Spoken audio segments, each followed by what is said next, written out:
நமசிவாய. 10/1/2024 நாளிலே எந்த மாதிரியான ஆன்மீக விஷயங்களை செய்யலாம் அப்படின்ற மாதிரியான விஷயங்களை பார்க்கலாம். இந்த நாளை பொறுத்த வரைக்கும் உங்களுடைய பாதங்கள், ஃபீட்டுன்னு சொல்லுவோம் இல்லையா, அந்த பாதங்களை நம்ம ஹீல் பண்ணுறது அப்படின்றது ரொம்ப ரொம்ப முக்கியமான ஒரு தினமாக இந்த ஒரு நாள் இருக்கிறது. பாதம் அப்படின்ற ஒரு விஷயம்தான் அனைத்து விஷயத்திற்குமே ஒரு மூலம் அப்படின்ற மாதிரியான விஷயத்தை நீங்கள் தெரிந்து கொள்ள வேண்டும். ஸோ அப்போ அந்த பாதத்தை பொறுத்த வரைக்கும் இந்த நாளுடைய ஹீலிங் மந்த்ரா, பாடி ஆக்டிவேஷன் மந்த்ரா அப்படின்றது ஃபீட்டுக்கான ஒரு விஷயம். அதை நீங்கள் பாதத்தில் கான்சென்ட்ரேட் பண்ணாலும் சரி, அல்லது நீங்கள் சம்மணமிட்டு பாதத்தை நீவிக்கொண்டே செய்தாலும் சரி, அல்லது குத்த வச்சு உட்காந்துன்னு சொல்லுவாங்களா, அந்த மாதிரி ஏதாவது உட்காந்து நீங்கள் பாதத்தை நீவிக்கொண்டே இருந்தாலும் சரி, பாதத்தில் கான்சென்ட்ரேட் பண்ணிக்கொண்டே நீங்கள் சொல்ல வேண்டிய ஒரு வார்த்தையானது healing word healing Mantra active, ACTIVE, active இந்த ஒரு விஷயத்தை சொல்லிக்கொண்டே இருங்கள். கண்டிப்பான முறையில் இதை சொல்லிவிட்டு நீங்கள் அன்றைய நாளிலே உங்களுடைய ஆக்ஷன்ஸ் எல்லாம் எப்படி இருக்குது அப்படின்ற மாதிரியான விஷயத்தை பாருங்கள். உங்களுடைய பாதத்தை கவனியுங்கள். எந்த மாதிரியான உங்களுடைய ஹீலிங் டச் உங்களுக்கு எப்படி இருக்குன்னு பாருங்கள். இந்த விஷயங்கள் எப்பொழுதுமே இந்த ஹீலிங் மந்த்ரா, பாடி ஆக்டிவேஷன் மந்த்ரா பண்ணும்போது எல்லாமே நீங்கள் எந்த ஒரு பார்ட்டுக்கு பண்ணுறீங்களோ அந்த பார்ட்டை நீங்கள் அதுக்கப்புறம் வாட்ச் பண்ணிங்கன்னா தான் உங்களுக்கு ஹீலிங் பவர் எந்த அளவுக்கு உங்களுடைய உடலிலே ஏறி இருக்கிறது, உங்களுடைய சப்கான்ஷியஸ் மைண்டில் அது எந்த அளவுக்கு பதிந்திருக்கிறது அப்படின்ற மாதிரியான விஷயம் தெரியும். இதை செய்ய செய்ய இந்த ஹீலிங் அப்படிங்கிறது கொஞ்சம் கொஞ்சமாக பரவி நீங்கள் பிறருக்கும் ஹீல் பண்ணக்கூடிய ஒரு கெப்பாசிட்டி அப்படின்றது ரொம்ப ரொம்ப அதிகமாக வரும். ஸோ இது இரண்டு விஷயமாகவே, நீங்கள் கைகளால் நீவிக்கொண்டாலும் சரி அந்த பகுதியை, அல்லது அந்த பகுதியை நீங்கள் கான்சன்ட்ரேட் பண்ண ஆரம்பிச்சிட்டாலும் உங்களுக்கு அந்த ஹீலிங் பவர் அப்படிங்கிறது அதிகமாகும். ஸோ அந்த ஒரு விஷயத்தை கண்டிப்பான முறையில் செய்யுங்கள். அடுத்ததாக இந்த ஒரு நாளிலே நீங்கள் வடமேற்கு, நார்த் வெஸ்ட், வடமேற்கு பகுதியை நோக்கி 7 முறை நமஸ்கரிக்க வேண்டும். ஓம் புலஸ்தியாய நமக.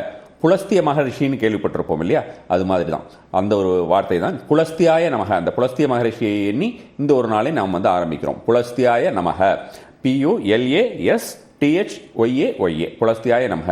இதை 7 முறை நமஸ்கரிக்கிறோம். ஒவ்வொரு நாளும் நான் 7 முறை அப்படின்றது, ஒரு நாள் 11 முறை, ஒரு நாள் 3 முறை, இதெல்லாம் சொல்லக்கூடிய ஒரு விஷயமும் அந்த ஒரு எண்ணிக்கையிலையும் ஒரு மிகுந்த சூட்சமம் இருக்கிறது என்பதையும் நீங்கள் ஞாபகத்தில் வைத்துக் கொள்ள வேண்டும். இந்த எண்ணிக்கை சும்மா அப்படியே சொல்றது கிடையாது. இந்த எண்ணிக்கை, ஒவ்வொரு எண்ணிக்கை நீங்கள் செய்யறதிலையும் அதிலும் ஒவ்வொரு விஷயத்திலும் ஒரு சூட்சமம் அடங்கி இருக்கிறது.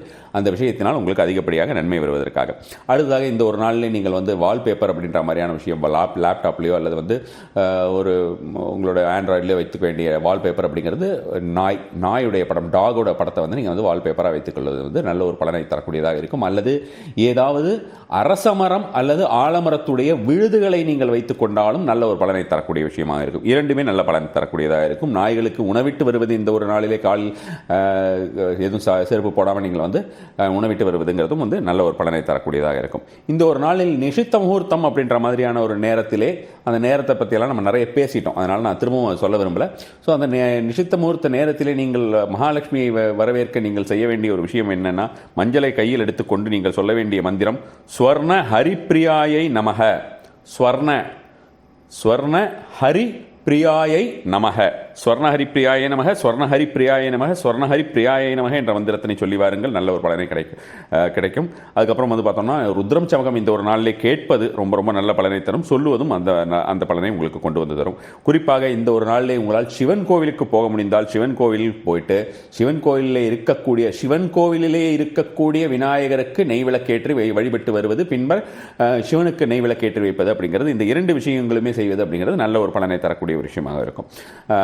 இந்த சிவன் கோயிலுக்கு போனீங்கன்னா அந்த இடத்துல உட்காந்துட்டு நீங்கள் ருத்ரம் சமக்கம் உங்களால் வாசிக்க முடிஞ்சதுன்னா வாசிக்கலாம்.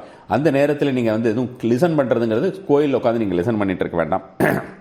அந்த நேரத்தில் கோயிலோட எனர்ஜியை நீங்கள் முழுமையாக உள்வாங்கிறதுக்கு உண்டான ஒரு முயற்சியை செய்யலாம். அப்படி நீங்கள் உட்கார்ந்து செய்கிறதாக இருந்தால் ஏதாவது ஒரு கோயிலே போயிட்டு, நான் சொன்ன மாதிரி நார்த் வெஸ்ட் பகுதி, அதாவது வடமேற்கு பகுதியிலே அந்த சிவன் கோயிலுக்கு போகிறவங்க சிவன் கோயிலில் நார்த் வெஸ்ட் பகுதியை தேர்ந்தெடுத்து அங்கே அமர்ந்து நீங்கள் நமசிவாய நாமம் சொல்லி வருவது நல்ல ஒரு பலனை தரக்கூடிய விஷயமாக இருக்கும். அல்லது சிவனை பற்றிய எந்த ஒரு ஸ்தோத்திரம் சொன்னாலுமே உங்களுக்கு நல்ல ஒரு பலனை கிடைக்கக்கூடியதாக இருக்கும். இந்த ஒரு நாளிலே நீங்கள் மணி மந்த்ரா சொல்ல வேண்டிய ஒரு மணி மந்த்ரா கண்ணாடியை பார்த்து ஆரம்பியுங்கள். அதை ஆரம்பிக்கக்கூடிய ஒரு மந்திரம் மணி விண்ட், MONEY, மணி விண்ட், WIND.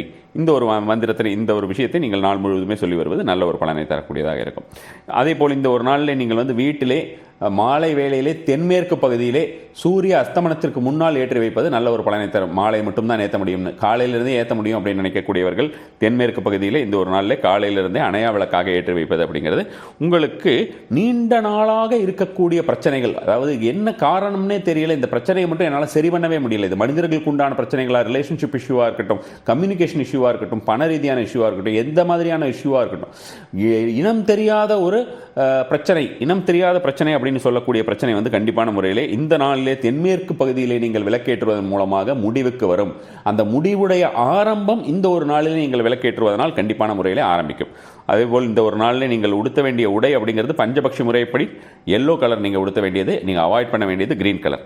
முக்கியமான வேறொரு விஷயம் என்னென்னா, இந்த ஒரு நாளிலே ஏதாவது ஒரு ஆலமரம் அல்லது அரச மரம் அல்லது ஒரு பழமையான ஏதேனும் வேறொரு மரம், அதாவது வெளிநாட்டு வாழ் மக்களுக்கு வேறு ஏதாவது ஒரு மரம், பழமையான மரம், டிவைன் ட்ரீன்ற மாதிரியோ அந்த மாதிரி ஏதாவது நினச்சிங்க, அதாவது ஓரளவுக்கு பாதியாக வளர்ந்துருக்கக்கூடிய பெரிய செடி அந்த மாதிரியாக இருந்தாலும் சரி, அதனுடைய வேர் பார்த்து அந்த வேரிடம் அதாவது அந்த வேருக்கு நீங்கள் வந்து துளி மஞ்சள் தூவி விடுவது அப்படின்ற மாதிரியான ஒரு விஷயம்.